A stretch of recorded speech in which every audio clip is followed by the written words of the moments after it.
Bienvenue à cette conférence en ligne organisée par les éditions Le Robert qui va vous permettre de discuter directement avec notre invité Stéphane de Freitas.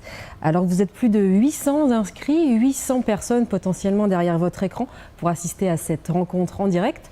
Un grand merci à tous d'avoir répondu présent et de nous avoir envoyé autant de questions sur la prise de parole à l'école. Alors, nous allons commencer dans un premier temps par aborder une sélection de vos questions, puis nous allons prendre les remarques que vous nous aurez envoyées au cours de cette première demi-heure. Donc, n'hésitez pas par le chat à nous envoyer vos demandes de précision, d'approfondissement ou vos questions. Stéphane de Freitas, bonjour. Bonjour. Vous êtes le fondateur des programmes Eloquentia, qui sont nés à Saint-Denis en 2012, qui ont ensuite essaimé dans tout le pays. Vendredi dernier, la finale nationale du concours Eloquentia a même eu lieu, excusez du peu, sous la nef du Panthéon quand même. Comment ça s'est passé cette finale? C'était bien? C'était très intéressant. Il y avait la particularité cette année, c'est qu'il y avait aussi la finale des lycéens, puisque tous les lycées qui ont souhaité organiser un concours Eloquentia ont pu envoyer leurs lauréats sur un camp d'été qui a eu lieu à HEC, un camp d'été qui s'appelait Eloquentia at HEC, où tous les lauréats des concours Eloquentia sur les lycées ont pu se former pendant une semaine. Et il y a eu aussi cette finale-là, et je dois dire que les lycéens ont été au niveau aussi presque aussi bon que le concours universitaire. Okay. Ouais.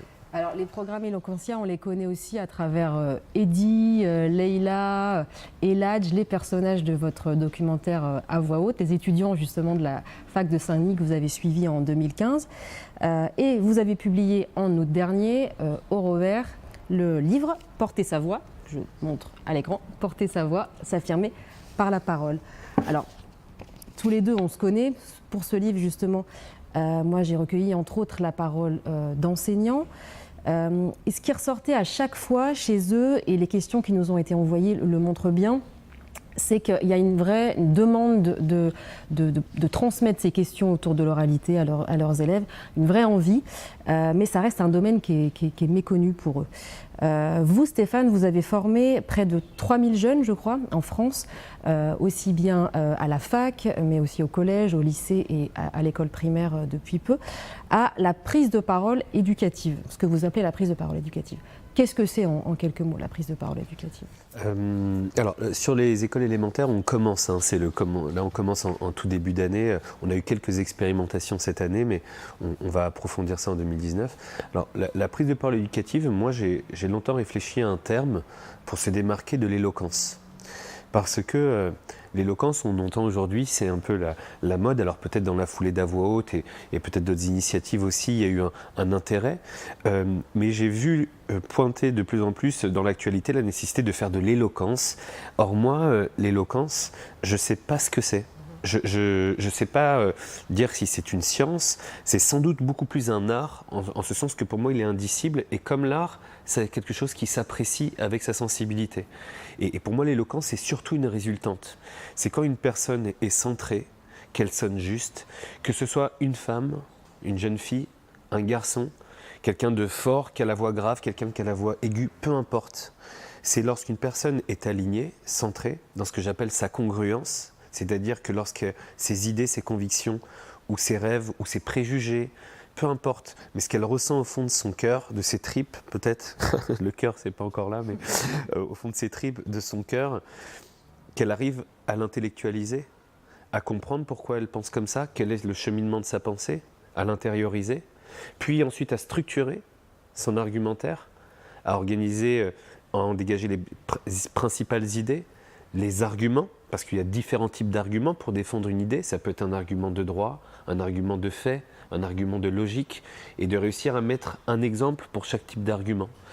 Et ensuite, le porter avec son corps, avec peut-être ses gestes. Moi, voilà, par exemple, moi je fais beaucoup de gestes quand je parle, mais d'accompagner le propos avec sa personnalité, avec son timbre de voix. Il y a sans doute quelques petites ficelles à connaître, mais qui s'apprennent somme toute assez rapidement, pour qu'ensuite on soit très authentique, dans une parole authentique, et qui reflète vraiment ce qu'on a au fond de nous.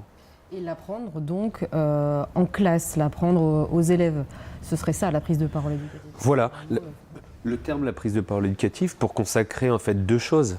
C'est le mouvement de se révéler aux autres, pour que les autres nous aident aussi à nous révéler à nous-mêmes. Et j'ai envie de dire qu'il y a deux objectifs derrière la prise de parole éducative. Derrière le terme d'éloquence et de rhétorique, je distingue un peu les deux notions dans l'ouvrage. La rhétorique, c'est cette science pensée par les Grecs, par les anciens, pour bien structurer un propos, l'organiser. Elle est fondamentale, elle fait partie d'ailleurs des 5 matières fondatrices. C'est fondamental pour organiser un propos en fonction de l'objectif. Est-ce qu'on est dans un discours politique? Est-ce que c'est un discours militant, un discours de mariage, un exposé? Donc il y a des codes, des canevas. Ça, c'est la rhétorique et c'est des règles, certes, mais pour nous, et ça reflète assez bien la place qu'on accorde à la rhétorique dans la matière, c'est une des matières fondamentale, mais elle n'est qu'un cinquième de l'exercice. On est davantage dans la pratique de réussir à ce que quelqu'un sorte de lui, en fait, de réussir à s'ouvrir à ses camarades de classe, parce que la salle de classe, c'est l'apprentissage de la vie en société. Et pour qu'on arrive à se comprendre mutuellement, il faut réussir déjà à prendre sa place dans la classe, comme dans la société, de réussir à faire en sorte que les autres sachent nous écouter, remplacer la critique par des questions, remplacer le jugement par du questionnement. Qu'est-ce que tu dis quand tu penses ça? Pourquoi est-ce que tu dis ça? Au lieu de ce que tu dis, c'est n'importe quoi. Mais c'est ridicule, ce jugement qui empêche le dialogue. Donc finalement, c'est beaucoup la prise de parole éducative. Pourquoi? Pour non seulement se former soi à formuler ses idées, à s'affirmer, à gagner confiance en soi, mais aussi à créer une dynamique de groupe collective qui permet de développer l'enseignement mutuel, l'enseignement par ses pairs, stimuler des connaissances collectivement et créer une dynamique de groupe bienveillante. Alors, comment on fait ça en classe, justement? Parce que Magali, donc l'une de nos internautes, professeure, nous dit « J'aimerais travailler l'éloquence avec mes secondes en vue du grand oral, le fameux grand oral du bac en 2021, mais je ne suis pas formée à l'exercice, même si j'exerce le métier de professeur de français. » Donc, on a énormément de questions dans ce sens, vraiment les enseignants qui vous demandent des façons de faire, vraiment des techniques. Prenons un professeur qui n'aurait pas du tout été formé à l'oralité, ni dans son cursus, ni dans sa vie personnelle, et qui se lance, qui veut se lancer avec sa classe dans la prise de parole éducative. Par quoi il commence? Par la première séance, à quoi elle ressemble, et avec quel fil de progression? Alors, en fait, quand on veut déclencher un mouvement des élèves, un intérêt pour la prise de parole éducative, il ne faut surtout pas commencer par le présenter comme un cours d'éloquence, justement, parce que ça appelle dans l'imaginaire collectif à des discours politiques, des grands discours, à une posture, quelque chose de rigide. Il faut d'abord réussir à embarquer la classe dans un mouvement qui consiste à dire, voilà, on va tous s'ouvrir les uns les autres. Ça, il ne faut pas le dire, il ne faut pas l'expliquer comme ça, mais plutôt parler on va faire des exercices de prise de parole et on doit déclencher une dynamique collective. Donc je dis souvent, les premiers exercices que j'appelle un peu les exercices brise-glace, ça n'a pas vocation tout de suite forcément à ce que chacun fasse une élocution par la parole. Il faut que l'enseignant, il y a une analyse sociologique au début, soit de l'enseignant qui intervient dans sa classe, qui doit sortir d'ailleurs de sa posture d'enseignant, qui doit davantage devenir un médiateur et fluidifier la parole. L'enseignant, dans ses cours magistraux, naturellement, il monopolise un peu plus la parole. Là, dans les ateliers de prise de parole éducative, il vient et il commence le cours par dire, voilà, on va faire des ateliers de prise de parole et c'est à vous d'avoir la parole et de débattre, de s'exprimer, de porter un discours. Mais la première heure, notamment dans la première heure, et ça peut peut-être durer lors des premières séances, il ne faut pas hésiter à essayer de briser la glace. Et comment on le fait? Un exercice qui peut être tout simple. On peut commencer par exemple par demander aux élèves de marcher dans la classe. On écarte toutes les tables et on se met à marcher dans la classe lentement. Et on demande aux élèves, par exemple, que lorsqu'ils se croisent, de se regarder fixement. La marche émotionnelle. La marche émotionnelle. Et puis, on peut demander, une autre variante, on peut demander à ce que la moitié de la classe, à chaque claquement de main de l'enseignant, on va dire toutes les 45 secondes, une partie de la classe devient de plus en plus déprimée et l'autre devient de plus en plus folle de joie, hystérique. Ouais. Et il se passe un phénomène incroyable, c'est que les élèves qui vivent parfois ensemble, et parfois depuis des années, ils sont dans la même classe, il y a des clans qui se passent, vivent une expérience humaine qui est proche de l'expression scénique et du théâtre, c'est des jeux inspirés de ça, où ils se mettent à rire ensemble, être dans une situation un peu ubuesque, mais il y a une connexion qui se crée. Il y a une autre manière aussi de créer une connexion de pair à pair, c'est de se dire, voilà, vous allez vous regarder dans les yeux pendant 1 minute, et vous changez de partenaire ensuite. Et en fait, jamais on prend le temps de se poser Là, Gaël, si je prends le temps, par exemple, alors ça risque d'être un petit peu ennuyeux pour les internautes, mais si je me pose et qu'on se met à se regarder pendant 1 minute, ça va être long pour les internautes. Ça va être long. Mais c'est gênant. Ça crée une gêne, mais en même temps, ça crée une réflexion. On va rire de cette gêne, mais ça crée une connexion. Donc, on crée d'abord par ces exercices brise-glace, il y en a beaucoup, et il y en a dans le livre, mais aussi on peut en emprunter à certains dans l'expression scénique ou le théâtre, mais ça permet de créer cette connexion. Et puis, petit à petit, on peut commencer par demander à chacun de se livrer. Quel est ton rapport à la parole ? Quel est ton rêve le plus fou ? Qu'est-ce que tu souhaiterais, qu'est-ce qui te révolte le plus dans la vie de la classe ? Si par exemple l'enseignant, le prof principal décide de faire de la prise de parole éducative pendant 1 heure de vie de classe, qu'est-ce qu'on pourrait améliorer pour le fonctionnement, peut-être la propreté dans la classe, des discussions comme ça, et ça libère la parole. On commencerait, et si tout le monde est invité à prendre la parole, ça crée une dynamique de prise de parole, et on peut commencer par ça avant d'aller dans des choses de plus en plus techniques. Mais c'est un bon coup d'envoi. Ok. Alors, comment pratiquer régulièrement cette prise de parole éducative avec un programme scolaire chargé et des classes chargées ? Ça, c'est Marini qui nous pose la question. Comment on fait ? Est-ce qu'il faut préférer peut-être les demi-groupes pour que ça fonctionne mieux ? Alors, moi déjà, par rapport à ça, je tiens à le dire, j'ai une admiration pour tous les enseignants. Nous, on intervient avec Eloquentia dans des dizaines d'établissements scolaires, et on a bien conscience que déjà, les enseignants, on se retourne souvent vers eux pour leur dire bon, il n'y a plus qu'à faire de l'éloquence. En plus, c'est une demande nouvelle qui émerge auprès des enseignants. Donc, c'est très important qu'au niveau institutionnel, on prenne conscience que c'est quelque chose de nouveau et que les emplois du temps sont déjà bien chargés. Moi, je dirais qu'il y a deux axes qui se dégagent. Sur les heures de vie de classe. Alors, les heures de vie de classe, il y a une prérogative qui dit qu'il faut à peu près en faire 10, c'est recommandé d'en faire 10 dans l'année. Elles existent, c'est un dispositif un peu les contours sont mal définis parce que ce ne sont pas des heures rémunérées pour les enseignants, le pourtour est mal défini, mais si les enseignants peuvent les exploiter, c'est toujours utile. Et typiquement, ces heures de vie de classe, indépendamment de l'orientation individuelle des élèves, qui est aussi une des missions qui est fixée au cours de ces heures de vie de classe, de faire des débats, des prises de parole, typiquement sur, je parlais de la vie de la classe, mais ça peut être aussi des nœuds, des rapports avec des enseignants, peut-être avec l'administration.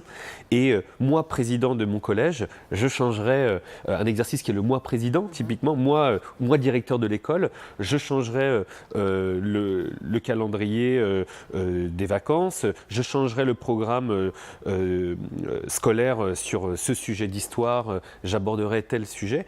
Et finalement, chacun commence à se livrer sur son rapport à l'école, sur son entourage, et ça crée une dynamique collective qui est de la prise de parole éducative. Donc, sur les heures de vie de classe et dans les cours, en fait, on peut très bien fixer à intervalles réguliers un rythme, des débats, c'est-à-dire que se dire que au bout de 2 séances de cours magistral, on crée un débat. Les exposés, c'est déjà très présent quand même, c'est des choses qui existent, mais avoir cette logique de débat, de 3 contre 3, des dispositifs de débat, de rhétorique où on peut se dire « Ok, on n'est pas d'accord sur, par exemple… » Je ne sais pas, on est peut-être nostalgique de la 4e République.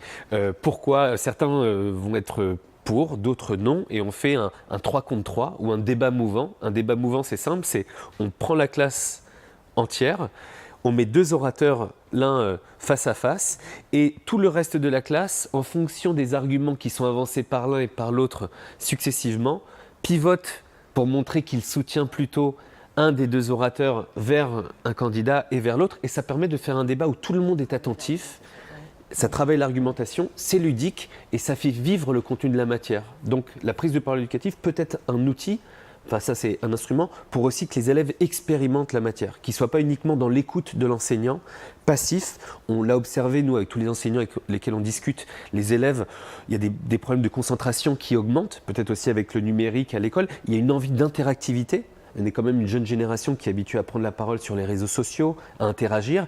Et c'est une jeune génération qui a envie d'avoir voix au chapitre, d'être participative, d'amener son idée. Ce qui permet aussi de stimuler l'esprit critique. Mais l'exercice de la prise de parole éducative dans le cadre des enseignements magistraux, je sais que le programme est souvent très chargé, mais s'il peut y avoir un rendez-vous, ça peut être une séance sur 2 ou ça peut être 10 minutes en fin de cours, c'est un moyen qui permet d'expérimenter le savoir et sans doute, comme ils savent qu'il y a un rendez-vous, il y a un débat, d'être peut-être plus alerte pendant les cours magistraux, de peut-être un peu plus potasser ses cours chez soi. Il y a tout le mouvement des pédagogies inversées où aller en classe, on le voit émerger de plus en plus, des expérimentations, ou à l'école, ou chez soi, pardon, on apprend un peu plus le cours magistral, et on sait qu'en cours, il va y avoir une période de débat. Donc c'est peut-être alléger dans le fonctionnement les cours magistraux en cours et tabler sur ce que les élèves vont peut-être un peu plus le bosser chez soi, pour qu'en cours, ils savent qu'il va y avoir un moment d'interactivité, de débat, ils vont être mis sur le grill,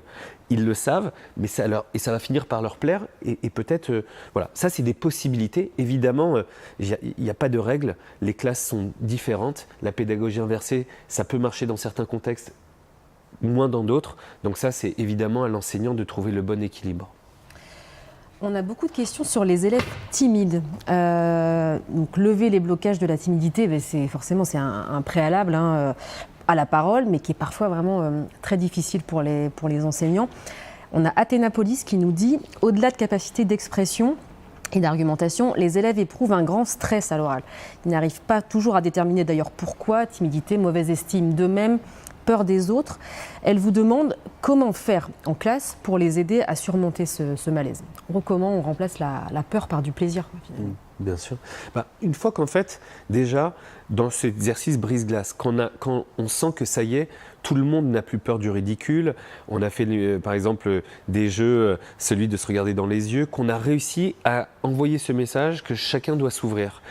Avant de pouvoir travailler la prise de parole, on a cette idée, on voit tout un tas de manuels émerger sur l'art de prendre la parole, l'art de convaincre à tous les coups, cette idée qu'il y aurait des rustines. Nous, on n'est pas là-dedans. On est dans comment on fait en sorte que le groupe accueille la parole de chacune des personnes. Il y a un cadre de valeurs qui est fondamental. C'est le respect profond des opinions des uns et des autres, l'écoute active, c'est-à-dire que quand quelqu'un parle, on l'écoute et on ne le juge pas. On a le droit de le questionner, on peut l'inviter à reformuler, mais pas de critique ni de jugement. Et s'il y a des moqueries d'ailleurs, on sanctionne tout de suite en le faisant pointer, en demandant à la personne de s'arrêter. On ne laisse rien passer pour que s'installe finalement une atmosphère bienveillante, c'est la troisième valeur, pour que quand on prend la parole, la peur, c'est d'abord une peur des autres. Le manque de confiance en soi, c'est une peur de l'extérieur. Une peur du regard, de la potentielle critique. Donc dans ces premières séances, il y a cette nécessité, c'est pour ça que l'enseignant ou le formateur doit sortir d'une posture d'apprenant et d'évaluateur, mais une personne qui change de casquette et à ce moment-là, elle crée une atmosphère bienveillante, fluide, où tout le monde se respecte. Alors, si ce climat s'installe, naturellement, les élèves vont s'en sentir de plus en plus à l'aise pour se livrer. D'où l'idée d'abord de les livrer par rapport à des choses qui ne sont pas très personnelles. Qu'est-ce qu'on changerait dans le fonctionnement de la classe, peut-être dans l'agenda de nos semaines. Il y en a qui vont peut-être dire voilà, il faudrait qu'on travaille que le matin et l'après-midi on fasse du sport, mais que les gens vont se livrer sur des choses qui ne sont pas personnelles. C'est un procédé de déviation. Ce qu'on appelle techniquement, c'est un procédé de déviation. Et il y a des exercices, par exemple, comme alors il y a l'exercice qu'on voit d'Alexandra Henry dans le film comme Parler en fruits et légumes, qui permet de parler en disant rien de sérieux, mais de commencer à s'affirmer, de libérer sa parole, de lâcher prise, de ne pas avoir à révéler des choses trop personnelles. Il y a je parlais du mois président, mais typiquement le mois président, c'est mois président de la République. On passe par des procédés de déviation qui permettent à la personne de se livrer, mais d'être dans un rôle aussi. On pourrait, il y a tout un tas d'exercices comme ça qui permettent, par ce procédé de la déviation, que la personne parle, mais qu'elle n'ait pas à parler d'elle-même pour se protéger derrière un masque ou un personnage. Et ensuite, l'idée, c'est de lui faire venir, justement, en fin de parcours, à être dans sa congruence à elle et de réussir à assumer un discours par rapport à un rêve qui lui tient à cœur, une frustration, une ambition. Et c'est ça, la finalité, c'est qu'ils arrivent à se rencontrer eux-mêmes. Et naturellement, c'est comme ça que la confiance en soi vient. Parce que la confiance en soi, on ne peut pas ordonner... Ça se construit, quoi. C'est pas quelque chose qui se décrète, ça se construit petit à petit. Exactement. Alors parler, c'est se lancer, puis parfois c'est le blanc, le gros trou de mémoire. On a Ticlo qui nous pose la question, comment faire que mes élèves évitent ce trou de mémoire quand ils se lancent comme ça dans une prise de parole en public ? Est-ce qu'il faut que le professeur installe peut-être des techniques de respiration ou de méditation, quelques minutes au début du cours? Ça peut être une bonne idée? Alors là, je puiserai dans 2 des 5 matières. Hein. Enfin, il y a aussi bien dans la rhétorique que dans la gestion des émotions et de la parole. C'est-à-dire qu'il y a une règle, avant de prendre la parole, on marque un silence. C'est-à-dire que ce silence, il a 3 objectifs. Il permet déjà de rencontrer la salle, de les regarder et de attendre que tout le monde pose ses regards sur soi, de prendre place dans l'espace. Beaucoup de gens, quand ils doivent prendre la parole face à leur classe ou un public, ils regardent leur basket et ils n'osent pas affronter le public. Et c'est très important, quand on doit faire un discours, de prendre la position et de prendre place. Le deuxième objectif, c'est d'apprendre par cœur, quand on doit faire un discours, la première phrase. Moi, je dis tout le temps, apprenez par cœur, pas tout le discours, mais les 2 premières minutes. Quand la personne maîtrise son intro, pas au mot près, pas comme une poésie, mais elle la maîtrise, elle sait déjà qu'elle est embarquée et ça l'évite de fourcher parce que souvent, quand on commence mal, on a du mal à récupérer. Et ensuite, c'est là qu'on perd le fil. Et la 3e chose, c'est que marquer un silence, il n'y a pas de meilleure technique pour capter l'auditoire. Ouais. Pour capter l'auditoire, tout à fait, et faire en sorte que les gens soient pendus à vos lèvres. Faites l'essai lors de peut-être prochain discours de mariage ou ou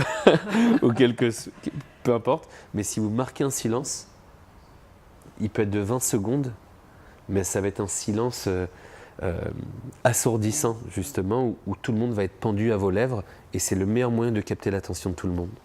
Et donc de ne pas perdre le fil aussi par la suite, quoi. Donc pas forcément de technique de respiration. C'est pas forcément pour le trou de mémoire. Ça, en général, de toute façon, ça peut être très utile, j'imagine, de toute façon. Alors pour le trou de mémoire, il y a quand même faire une fiche. Hein. Ouais. Globalement, ne pas avoir peur de faire une fiche avec les idées principales. Ça c'est un prérequis. Apprendre son introduction par cœur et garder cette logique d'apprendre à faire des fiches avec quelques mots-clés et de développer cette mécanique au fil de l'année, s'ils le font en répétition, qu'avec une simple fiche, ils peuvent retrouver leur fil d'argumentaire. Et ça, c'est un instrument très utile. Apprendre son intro, faire une fiche synthétique avec des mots-clés dont on a idée de ce qu'ils veulent dire, ça, c'est le meilleur moyen de jamais perdre le fil et d'avoir... L'auditoire n'en voudra jamais à un orateur si à un moment donné, il jette un coup d'œil soit à la fiche qu'il tient dans la main, soit à celle qui est posée sur la table. Alors, on a des élèves qui parlent peu ou pas du tout, puis il y a ceux qui parlent trop, ceux qui sont beaucoup trop à l'aise, ceux qui prennent trop de place au détriment des autres. Ceux-là, comment on fait quand on est professeur pour les canaliser sans les braquer, sachant qu'on a d'autres questions sur ce thème-là, vraiment le thème de l'écoute aussi, de l'écoute entre pairs. On a Nelly qui nous dit comment améliorer l'écoute entre pairs, faire en sorte que les élèves s'encouragent au lieu de se moquer. Donc voilà, comment on canalise, comment on laisse de la place à tout le monde, comment on apprend à laisser de la place à tout le monde, comment on instaure en fait finalement le fameux mantra d'Eloquentia, respect, écoute, bienveillance en classe. Alors, la question, elle est très large. On va partir sur la première. Comment on canalise les élèves sans les braquer? Ceux qui ont vraiment toujours envie de lever la main, ceux qui ont toujours quelque chose à dire. Comment on fait pour les canaliser? Déjà, sur les élèves extravertis, pour le formateur, lors de la première séance, il doit les repérer. Parce qu'il va les utiliser, entre guillemets, lors des premières séances pour créer cette dynamique.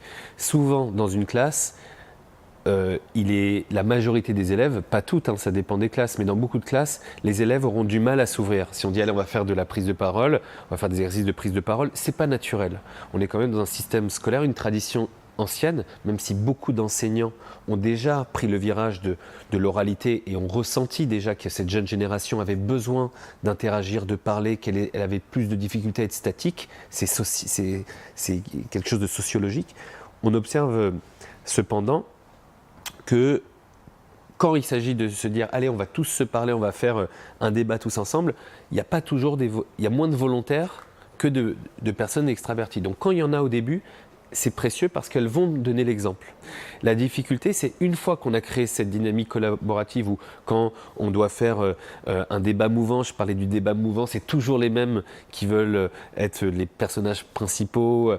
Quand on est dans l'exercice, on a ce genre de personnalité. Ensuite, il faut, au fil des séances, les réguler, peut-être les prendre en aparté, ça c'est important, éviter les remarques désobligeantes devant tout le monde pour ne pas, dans le cadre de valeurs, chahuter la valeur bienveillante et à chaque fois expliquer avec délicatesse en aparté. Tu sais, je vois que tu es très volontaire, c'est très précieux, merci, mais c'est hyper important que tout le monde prenne la parole et ça d'ailleurs c'est quelque chose qui peut être dit dans la première séance. Au cours de cet atelier, vous allez tous prendre la parole à tour de rôle et à ce moment-là, dès lors que cette règle est bien appliquée au début, on l'explique un peu dans l'ouvrage, l'élève qui est bouillonnant, qui a envie de participer, il le prendra pas mal si on vient lui expliquer que la règle dans nos cours, c'est que à la fin d'une séance, tout le monde doit avoir pris la parole. Tu comprends que tu l'as déjà fait. Et il ne va pas le prendre personnellement parce que c'est un peu une des règles constitutives de l'atelier. Et sur le fait de ne pas faire en sorte qu'ils se moquent les uns des autres, en tout cas d'encourager plutôt l'entraide que la moquerie, comment on fait ? Comment on instaure ça ? Parmi les règles de base, il y a la culture du feedback. C'est-à-dire que quand on vient de faire un exercice, on demande à l'ensemble de la classe, avant le formateur, qu'est-ce que vous en avez pensé ? Qu'est-ce qui était bien ? Qu'est-ce qui vous a plu ? Et qu'est-ce qui vous questionne ? Qu'est-ce qui vous a moins plu ? Quels sont d'après vous ce que l'orateur, le candidat qui vient de passer dans ce qu'il a voulu exprimer ? Parce que parfois c'est par les gestes, parfois c'est dans le propos. Et là, il y a des discussions sur le fond, dans l'argumentaire. Mais on demande aux élèves ce qu'ils en pensent. Et c'est une fois seulement que les élèves, et pourquoi pas l'orateur ou l'oratrice, a aussi redonné son senti sur la prestation qu'elle vient de faire, que l'enseignant vient faire la synthèse et peut-être compléter ce qui a déjà été dit. En respectant ce mouvement-là, l'élève reçoit les conseils et les remarques qui doivent être constructives. C'est là où le formateur est plutôt en train de vérifier qu'il y a une vraie dynamique collective où les élèves sont vraiment dans un enrichissement constructif, parfois du questionnement constructif, un débat qui peut naître suite à une intervention, une élocution, une prise de position politique. Ça peut être qu'il y ait un débat dans un lycée sur les gilets jaunes, ça peut être le cas actuellement d'ailleurs, où les élèves commencent à se questionner, ne sont pas d'accord. Ça peut être sur les théories des Illuminati aussi, c'est des choses qui ont été très présentes à un moment donné dans nos formations. Mais voir que ça ne vire jamais au jugement de valeur entre les uns, voire violent et à l'insulte, mais que ce soit constructif. Mais si ce mouvement se fait bien, en fait, l'élève commence à percevoir ses camarades de classe comme des gens qui sont là pour l'aider, pour le faire évoluer, qui peuvent le féliciter, puisqu'on les invite aussi à faire valoir ce qu'ils ont trouvé de positif. Et il naît quelque chose de bienveillant dans cet échange. Okay. Alors, beaucoup d'enseignants ont mis en avant dans leurs questions le fait que parfois, les élèves manquent de mots. Ils manquent de nuances pour dire les choses, pour dire justement les nuances de leurs sentiments, de leurs opinions. On a Bernson, l'un des enseignants, qui nous a proposé une chose. Lorsque les élèves disent manquer de mots, est-ce qu'on doit leur préparer un lexique avant chaque séquence ? Qu'est-ce que vous en pensez ? Est-ce que c'est une bonne idée pour éviter justement le blanc, éviter la frustration et puis enrichir par le même coup le vocabulaire des élèves ? Ou est-ce que c'est un peu une façon de finalement diriger un peu leurs paroles, de mettre un peu les mots du professeur dans leur bouche ? Qu'est-ce que vous en pensez ? Est-ce que c'est une bonne chose ou pas ? Alors, je dirais que l'idée n'est pas mauvaise et que d'ailleurs, dans Porter sa voix, il y a beaucoup d'enseignants aussi. Dans l'ouvrage, moi, je fais que sélectionner au fil des années, soit des postulats personnels, mais aussi ce que beaucoup d'enseignants ont suggéré, ont apporté. C'est vrai que nous, on ne l'a jamais fait à date, mais peut-être que pour les élèves de Bernson, ça peut être quelque chose d'utile. Moi, je dirais cependant que si on veut éviter que les élèves manquent de mots, dans les préparations de discours, moi, je conseille davantage à ce que les discours n'aient pas à être rédigés au cours de la séance. Ou si c'est le cas, c'est pour des choses un petit peu futiles quand on fait, par exemple, un cours de slam, de poésie. S'il faut faire des rimes sur un sujet, l'exercice peut être fait, l'écriture peut avoir lieu dans la classe pour faire des rimes, pour un exercice de poésie. Mais s'il faut écrire un discours, je conseille davantage de poser le sujet et de faire en sorte qu'on se retrouve la semaine prochaine. Parce que si le candidat, l'élève, le participant sait qu'il va devoir faire un discours, il va bosser chez lui. Et il va commencer à aller dans le dictionnaire. Il va aller stimuler des connaissances. Il va avoir le temps de préparer ses phrases. Et si pour lui c'est vraiment un enjeu et que la dernière fois il sait qu'il lui manque souvent des mots, il va lui-même faire la démarche de bien potasser son discours, d'aller peut-être chercher, acheter un journal et surligner des mots un peu complexes ou alambiqués peut-être pour les mettre, pour étoffer son discours, pour le préparer et pour le faire sien. Donc l'idée n'est pas mauvaise, elle vaut le coup d'être expérimentée. D'ailleurs, si Berndson veut bien nous faire le feedback à Eloquentia, on sera très intéressés. D'ailleurs, à Eloquentia, on est très à l'écoute des enseignants qui ont enrichi aussi déjà au fil des années et qui continuent de le faire et qui inventent parfois des vrais exercices de prise de parole éducative. Mais moi, je préconiserais plutôt s'il faut faire un discours, parce que c'est quand il s'agit d'écrire un discours que les gens parfois manquent de mots, parce que quand on fait un exercice de mime, de théâtre ou de débat improvisé, on peut manquer de mots, mais c'est l'exercice qui s'y prête et finalement il n'y a pas trop d'angoisse qui germe. Mais s'il faut faire un discours, en tout cas de laisser le temps de le préparer, quoi. D'accord, donc même pour un débat, c'est mieux de donner peut-être le thème en avance à la maison, que chacun y réfléchisse et arrive avec des arguments la fois d'après. Ça peut être une bonne façon de les aider à structurer, à penser peut-être leurs propos à la maison, de ne pas arriver tout nu. C'est toujours mieux. Ouais. Alors après, on peut aussi vouloir travailler l'improvisation. Les ateliers d'impro, il y a des exercices qui se prêtent bien à l'improvisation. Par exemple, dans la voix haute, il y a à un moment donné un exercice qui est fait sur pour ou contre la Saint-Valentin. Et on le voit dans l'exercice, les élèves n'avaient pas préparé, ont eu un petit temps de préparation quand même à minima. Et l'exercice a pu se dérouler, mais ils avaient quand même des arguments. Si toutefois l'exercice était fait spontanément, comme c'est le cas, on parle de ce débat-là, mais ça peut être pour ou contre la grève des cheminots de la SNCF qu'on a eue en juillet. C'est laisser un petit temps, ça peut être même 10 minutes aux élèves de se concerter et peut-être à l'enseignant de donner 2-3 pistes. Ça permet de faire en sorte que la restitution est plus fluide, ne serait-ce qu'au niveau des idées, pour éviter les petits coups de panique. Donc quand il s'agit, si on sent que la classe a besoin d'être mise en confiance, de toujours dans les premières séances laisser ce temps de préparation, soit en classe si on veut que le débat ait lieu dans la foulée, soit d'une semaine à l'autre. Les deux sont valables. Ok. Parler, alors c'est aussi savoir parler fort, porter sa voix justement, se positionner. Comment on fait pour acquérir ces compétences quand on est justement prof et qu'on n'a pas forcément ces compétences-là au départ? Comment on les apprend à se positionner et à porter leur voix? Est-ce que par exemple un exercice comme le brouhaha, ça peut être une bonne idée? Alors le brouhaha, c'est un très bon exercice. Alors le brouhaha, qu'est-ce que c'est? C'est cet exercice où en fait, dans la classe, on divise la classe en deux. On met une moitié de la classe, un élève à chaque extrémité de la classe, et on met toute la classe au milieu qui se met à hurler, à faire du bruit. Donc ça oblige les deux participants à avoir une discussion où chacun doit, par exemple, débattre sur, je ne sais pas, ce qu'il pense de l'abolition de la peine de mort. Et au milieu de la classe, tout le monde fait un boucan d'enfer et les deux doivent être capables de mener une discussion et de la restituer après. Donc ça, c'est des exercices ludiques qui permettent d'apprendre à se forcer, à sortir de soi pour calibrer le bon timbre de voix. La question là est orientée sur la posture du corps, ce qui est le troisième temps d'après avoir fait ce travail d'introspection, de compréhension de soi, de structuration du propos, de formulation du propos. Dans la formulation du propos, il y a aussi comment le corps, la voix, le regard et les gestes l'accompagnent.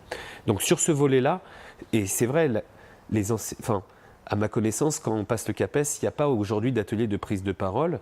Il y a une épreuve de grand oral, mais en même temps, on n'en dit pas beaucoup plus, même si en soi l'épreuve est très inspirée de l'oral du brevet, et il va y avoir sans doute des similitudes, et ça sera sans doute d'abord un oral de contrôle de connaissances. Mais là où la prise de parole éducative peut être intéressante, c'est justement, tout au long de l'année, d'inviter les élèves à sortir d'eux, à apprendre à structurer des idées, à stimuler des arguments, à créer un argumentaire logique et naturellement, s'ils sont dans une situation de faire une prise de parole, ça ne sera pas le cas du grand oral où on a 3 personnes en face de soi, mais en tout cas de les inviter à apprendre à bien poser sa voix, à interagir avec les camarades, à avoir une gestuelle qui leur ressemble. Il n'y a pas de gestuelle type, encore une fois, ça peut être une gestuelle qui leur ressemble, mais c'est sûr que si on est comme ça ou qu'on gigote et qu'on n'ose pas regarder le public, il y a un minimum indispensable. Et ces quelques conseils, on les met. Voilà. Peut-être si une des questions, vous me disiez sur le timbre de voix, il y a un exercice qui peut être utile. Il y a 2 exercices qui peuvent être utiles. Pour le volume de la voix, faire en sorte qu'avant de faire un discours, on mette un camarade au premier rang de la classe, un au milieu et un au bout de la classe, pour que chacun d'eux puisse leur dire, voilà, moi j'entends bien, le deuxième puisse l'entendre bien, et que le troisième aussi, et c'est le plus important, au fond de la classe, entende bien le discours. C'est souvent d'ailleurs, quand on fait un discours, c'est important de visualiser le dernier rang pour être sûr que toute la classe est embrassée. Ça, c'est un petit conseil. Ça, on le retrouve, je crois, dans Porter sa voix. Je crois que les exercices sont expliqués, justement, ces exercices pour bien porter sa voix, justement. Voilà. Ouais. Et il y a un deuxième exercice qui est efficace pour tout ce qui est le positionnement du corps, la gestuelle, c'est de filmer le candidat. Parce que vous pouvez être sûr que si vous faites une vidéo de son discours et qu'il le regarde et qu'il commence à regarder qu'en fait il regarde le plafond, quand il prend la parole il regarde ses baskets, qu'il gigote ou qu'avec ses mains il fait des petits mouvements un peu frénétiques, en fait ça va lui sauter aux yeux et la fois d'après il va corriger le tir au fur et à mesure. Ça c'est deux réflexes qui peuvent être très utiles. Alors je reviens sur la rhétorique. Je pense à un exercice qui est assez, qui marche bien, c'est le dos à dos qu'on retrouve aussi dans le livre. Expliquez-nous en quelques minutes comment ça marche le dos à dos et qu'est-ce que ça vient mettre en place comme processus pour l'argumentation. Le dos à dos, c'est un exercice qui est très utile. Alors on place l'ensemble de la classe autour de deux élèves. On met 2 chaises dos à dos et en fait on invite les élèves à avoir un débat sur un sujet personnel, politique, philosophique. Ça, c'est à l'enseignant ou dans le cadre d'une de ces matières, ça peut être sur, je ne sais pas, le procès de Nuremberg, enfin, peu importe le sujet qui est choisi. Là, c'est un exemple en histoire, mais il peut y en avoir aussi en français par rapport à la trajectoire d'un auteur ou l'engagement politique d'un auteur, que ce soit Camus ou Victor Hugo, d'avoir une réflexion sur est-ce qu'un auteur doit être engagé ou pas, par exemple, est-ce que c'est le rôle de l'auteur ou de l'artiste de s'engager en politique. Voilà, typiquement un sujet qui pourrait avoir lieu dans un cours aussi de français, on va dire. Et on les met dos à dos. Ils vont devoir débattre. Et ce qui est paradoxal, c'est qu'ils ne vont pas pouvoir se regarder dans les yeux. Donc ils vont devoir être extrêmement concentrés et être dans l'écoute active, dans une vraie écoute active qui va les obliger à argumenter, déjà avoir une élocution assez forte parce que le camarade est derrière, et aussi d'être dans une ultra concentration s'il veut bien répondre à l'argument de l'autre. Et aussi, ça peut être utile, notamment avant de faire des vrais débats, la confrontation du débat, elle peut être un peu agressive et violente. Donc ça peut être une initiation pour justement les gens plus timides, apprendre à débattre d'abord, à faire un exercice, parce que quand on débat, évidemment qu'on débat face à face, mais ça peut être un exercice qui souvent est marrant aussi, quand on débat avec une personne qui est derrière soi. Il y a tous les copains en face. Et il y a tous les copains en face qui évidemment rigolent ou interagissent, ou parfois donnent des idées pour répondre aux copains. Donc c'est des manières d'initier au débat, notamment pour des élèves en collège qui sont timides et qui l'exercice est somme toute, cet apprentissage du débat est encore somme toute assez nouveau. Alors avant de prendre quelques remarques d'internautes, une dernière question sur Eloquentia. Comment on devient formateur Eloquentia? Alors cette année, on a formé une quarantaine de formateurs qui viennent pour beaucoup de l'éducation nationale, mais pas que. Il y a des coachs, il y a des avocats, il y a des personnes qui viennent du milieu du théâtre. Si on veut devenir formateur Eloquentia et être certifié à la pédagogie Porter sa voix, il faut contacter l'association. Il y a environ 60 heures de cours. qui s'étale sur 6 semaines, si je ne m'abuse, qui ont commencé à Paris, mais qui vont sans doute essaimer un peu partout en France. Donc ça, c'est pour les personnes qui souhaiteraient intervenir au nom des Loquentia. De la primaire à la fac ou de la primaire au lycée Alors du collège à l'université, collège, lycée, université, en sachant que on certifie, il y a une phase théorique de 60 heures, puis ensuite il y a 20 heures de terrain pour voir les aptitudes, soit au collège, au lycée. Pour les écoles élémentaires, on commence les premières expérimentations au premier trimestre du mois de mars. Et pour l'instant, c'est une poignée réduite de formateurs qui connaissent bien ce public-là, avec lesquels on adapte la pédagogie portée sa voix. Mais pour l'instant, on ne forme pas de formateurs pour cet âge-là. Mais on va sans doute multiplier au fil des années à venir ce genre d'intervention, parce que ce qu'on a observé, c'est plus on s'y prend tôt, plus on apprend les élèves à développer leur esprit critique, non seulement à exprimer leur humeur du jour, ça c'est des exercices qui existent déjà, ou le show and tell chez les anglo-saxons, plus on apprend les petits-enfants à s'exprimer, à partager leur point de vue, à donner leur opinion, à dire ce qu'ils ressentent, dès le plus jeune âge, plus ça devient quelque chose de naturel et y compris habituel de voir son camarade peut-être penser différemment de nous ou exprimer son point de vue. Ça devient quelque chose d'inné après. Okay. Donc on va prendre là quelques remarques d'internautes. Alors on a une question de Laetitia qui nous demande comment évaluer l'oral, comment ça se passe, sachant que ce sera justement une matière du grand oral, il y a une visée d'évaluation, comment on fait? Selon la récurrence, la pertinence, elle nous demande? Alors, déjà, quel type d'oral? Je vais prendre l'exemple du grand oral parce que c'est celui pour lequel on nous sollicite énormément. Le grand oral, j'ai envie de dire que ça va d'abord et avant tout, et heureusement, rester un oral de contrôle de connaissances. C'est-à-dire qu'on va avoir les matières majeures, ou l'oral qui va pouvoir mélanger les matières majeures choisies par le candidat au lycée, mais on va avant tout chercher à voir si son exposé aborde les thèmes, les connaissances acquises et qui ont été abordées au cours du programme. Et ça va d'abord être un contrôle de ça. En revanche, là où il va falloir peut-être avoir une marge de manœuvre un peu plus large, c'est sur la discussion qui s'ensuit. Et sur cette discussion, ça va pouvoir peut-être élargir le sujet et évaluer l'esprit critique. Et c'est cet apprentissage de l'esprit critique qui est, à mon avis, une des visées du retour en force de l'oral à l'école, c'est comment on évalue cet esprit critique. Parce qu'on le voit bien, l'enjeu générationnel, c'est quoi? C'est qu'on a des jeunes qui sont abreuvés d'infos sur les réseaux sociaux, qui parfois ne savent pas qui croire de leur feed, de leur mur Facebook ou de la parole de l'enseignant ou de ce qu'il y a dans les livres. Donc il y a une nécessité pour cette jeune génération d'apprendre à mettre des filtres et à se construire sa propre opinion personnelle. Donc je pense que ce grand oral-là, il a évidemment sur la première partie une visée à évaluer les connaissances, mais cette partie de discussion, c'est un potentiel incroyable d'évaluer comment une personne, si on élargit, on sort un peu du sujet de l'exposé, par exemple, elle développe une opinion personnelle et comment en fait le raisonnement est analogique. Et comment est-ce qu'un raisonnement est analogique? Il y a une règle de base pour argumenter, c'est quand on pose une idée. Prenons un sujet par exemple, on parlait du rôle politique d'un auteur. Par exemple, prenons le rôle de Victor Hugo dans la République française, pour la République française. Sur ce sujet-là, on pourrait élargir en disant, mais aujourd'hui, est-ce que vous pensez qu'il y a d'autres artistes engagés? Et est-ce que qu'est-ce que vous en pensez? Est-ce que ça vous choque ou pas? On va laisser la liberté à l'élève de choisir un artiste engagé ou qui essaye d'avoir un rôle politique.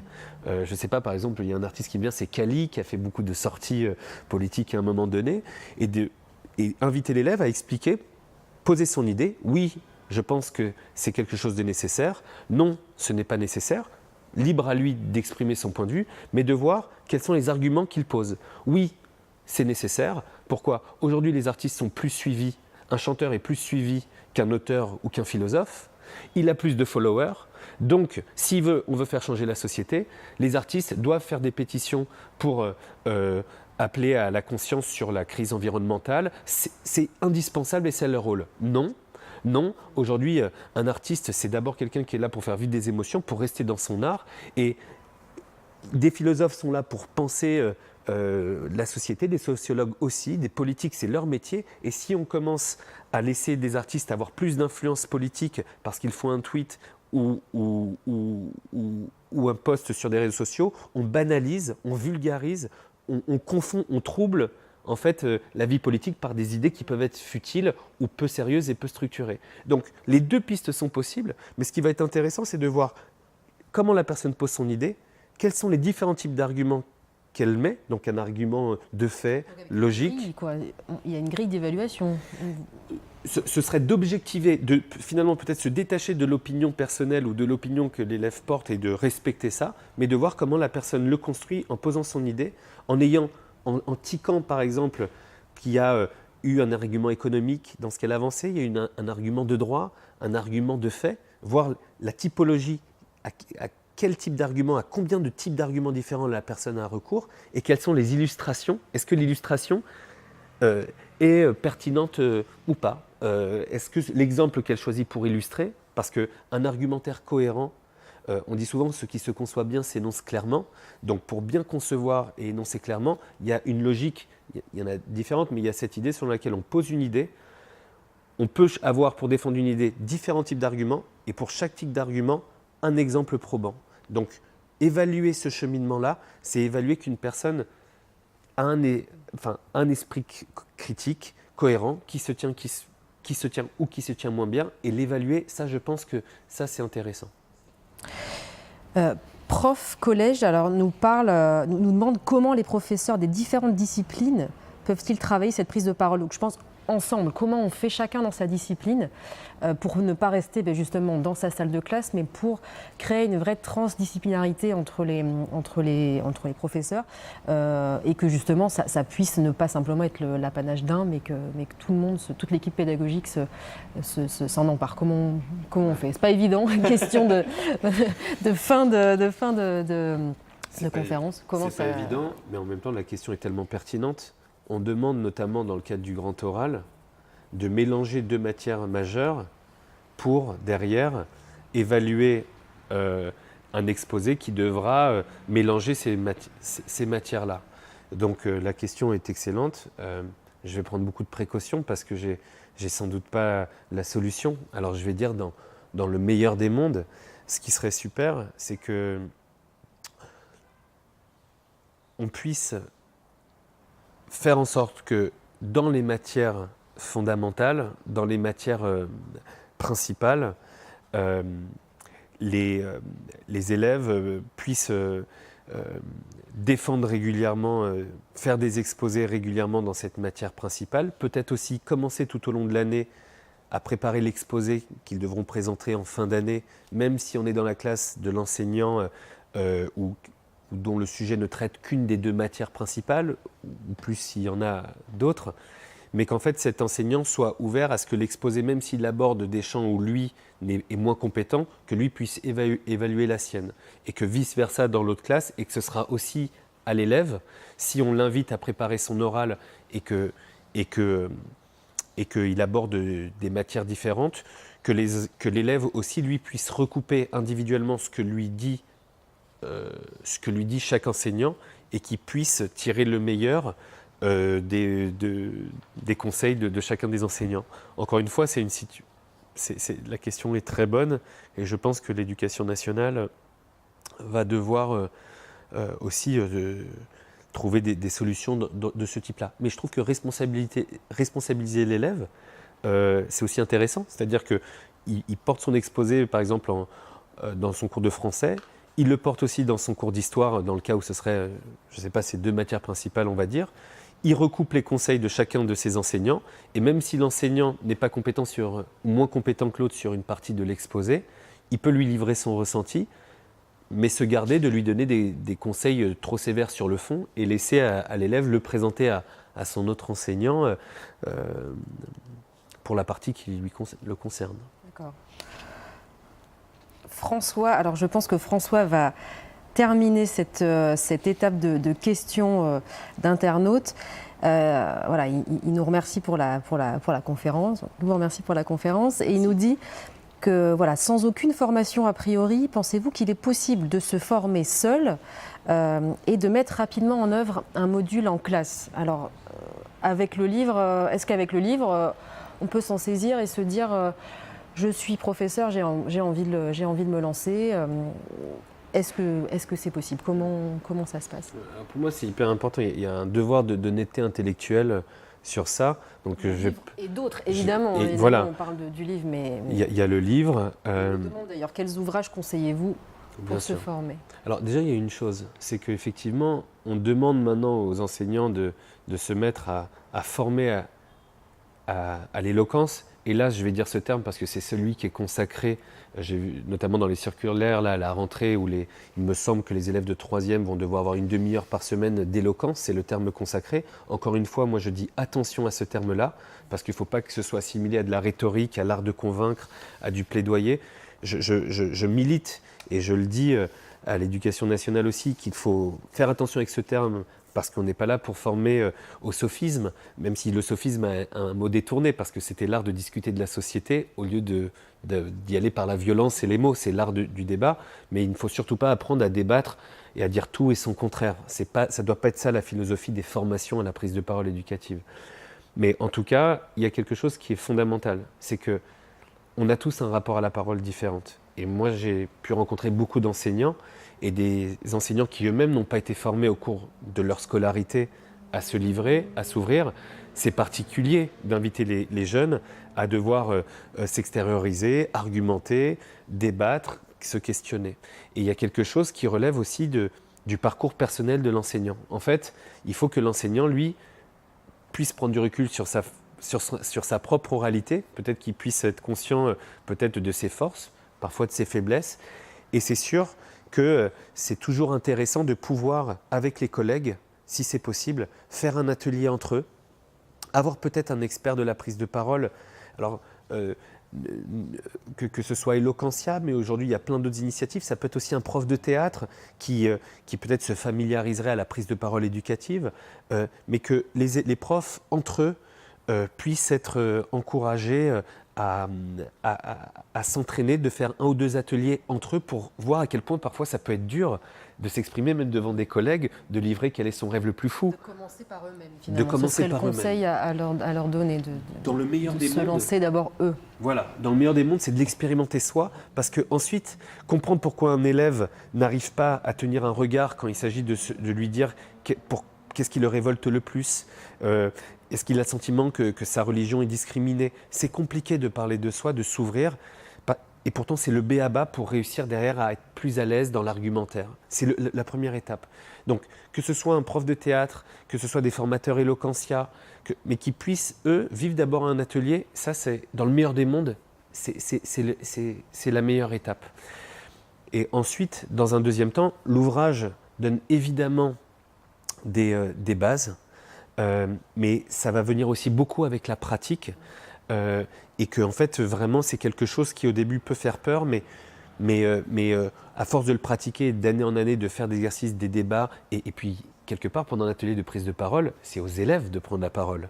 Donc on peut aussi se réfugier derrière un petit peu ça. Laisser faire un peu quoi. Laisser faire, parce qu'on n'est pas là pour se mettre dans le four, dans l'arène, on est là surtout pour les inviter eux de manière bienveillante à oser s'affirmer, à les encourager, à les féliciter, et ça c'est ce que beaucoup d'enseignants déjà font dans leurs cours, mais voilà. Mais c'est intéressant quand même de pouvoir l'expérimenter soi, avant de commencer à faire des ateliers de prise de parole éducative, de le vivre soi. Et qu'on soit professeur, alors on ne sait pas, François précise pas s'il est professeur en collège, mais qu'on soit en collège comme en primaire ou en lycée professionnel. On a beaucoup de questions sur le lycée professionnel, c'est pareil, il n'y a pas de différentes approches, c'est voilà, à chaque fois l'expérimenter soi, puis ensuite derrière le mettre en œuvre avec sa classe. C'est ça, c'est en fait...